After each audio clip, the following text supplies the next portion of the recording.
keluhan awal kehamilan. Untuk calon ibu yang baru pertama kali merasakan kehamilan, kebanyakan belum mengetahui keluhan-keluhan awal kehamilan yang wajar atau tidak wajar.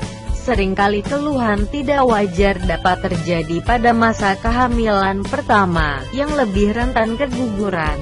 Maka dari itu para calon ibu yang sedang hamil muda harus benar-benar menjaga kondisi serta mengetahui keluhan awal kehamilan yang normal, agar selalu lebih waspada dan terhindar dari hal apapun yang membahayakan ibu dan janin. 1.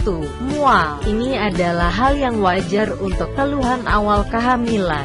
Hanya saja apabila ibu hamil telah mengalami mual dan muntah yang berlebih kemudian ditandai dengan menurunnya berat badan, kekurangan cairan di dalam tubuh, bahkan frekuensi mual dan muntahnya lebih sering dapat ditandai sebagai hipermesis, gravidarum yang harus segera mendapatkan pertolongan atau konsultasikan dengan bidan atau dokter kehamilan Anda. 2. Nyeri punggung. Nyeri punggung biasanya disertai dengan pegal-pegal pada bagian leher dan kaki mulai bengkak. Ini biasanya terjadi pada keluhan awal kehamilan juga.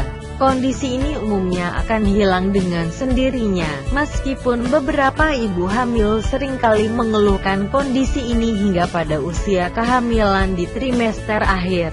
Hanya saja dengan bantuan olahraga khusus ibu hamil akan membantu untuk meringankan kondisi ini. 3. Perubahan mood. Kondisi yang berhubungan dengan perubahan mood ini tidak membahayakan, hanya saja akan mengganggu aktivitas ibu sehingga pentingnya peranan suami untuk dapat mendampingi, menanyakan keluhan dan memahami kondisi istri. Menambah wawasan dan pengetahuan mengenai kehamilan sangat dibutuhkan untuk calon ayah, agar ikut serta dalam menjaga dan memperhatikan kesehatan istri dan calon bayi. 4.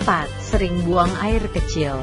Kondisi sering berkemih atau sering buang air kecil ini disertai juga dengan kondisi di mana ibu hamil mengalami ginjal yang membaik sehingga lebih sering menyingkirkan sisa produk metabolisme yang lebih cepat dari biasanya. Bahkan rahimnya membesar akan menyebabkan kandung kemih tertekan dan meningkatkan frekuensi berkemih pada ibu hamil. Keluhan awal kehamilan ini normal dialami oleh ibu hamil di trimester pertama, bahkan seiring dengan usia kehamilan yang semakin bertambah akan menyebabkan kondisi ini sering dialami oleh ibu hamil. Keluhan lainnya yang perlu Anda ketahui yaitu mengalami demam kurang dari 38 derajat Celcius. Anda tidak perlu khawatir. Hal ini dikarenakan pada ibu hamil cenderung memiliki suhu yang lebih tinggi dibandingkan dengan wanita yang tidak hamil.